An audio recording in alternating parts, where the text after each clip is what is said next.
Iran is probably not the first country to pop into your head when thinking about official Bitcoin endorsement. In the Middle East alone, the immensely rich Arab Emirates of the Gulf are much likelier candidates, as they have a tendency to race one another to obtain the latest technological marvels as displays of wealth.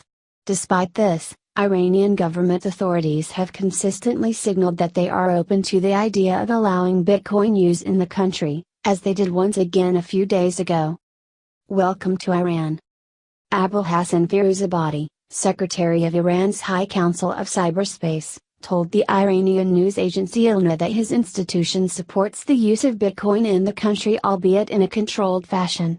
He said, "We welcome Bitcoin, but we must have regulations for Bitcoin and any other digital currency. Studies are necessary for considering a new currency."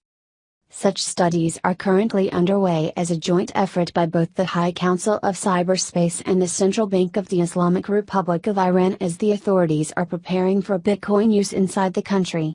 An official document detailing what the regulators have learned about the virtual currency is expected by September 2018, according to the Iranian daily Financial Tribune.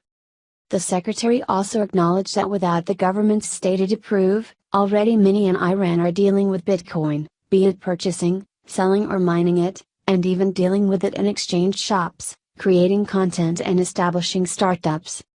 Pros and cons. From the point of view of the Iranian government, Bitcoin must seem like a double-edged sword. The economy of Iran has long suffered from economic sanctions meant to cut it off from the global marketplace.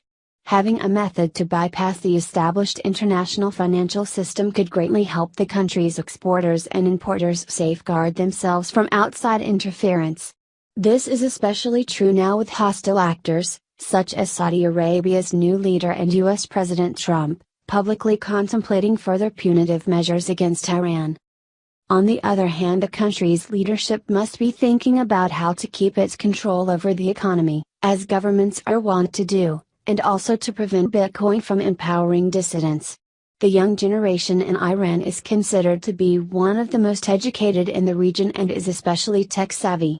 Iran famously blocked Twitter during its 2009 presidential elections to slow the spread of protests the government said were instigated from abroad.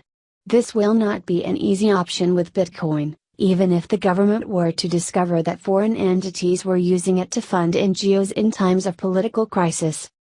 Our view regarding Bitcoin is positive, but it does not mean that we will not require regulations in this regard, because following the rules is a must, the HCC secretary added in his recent interview.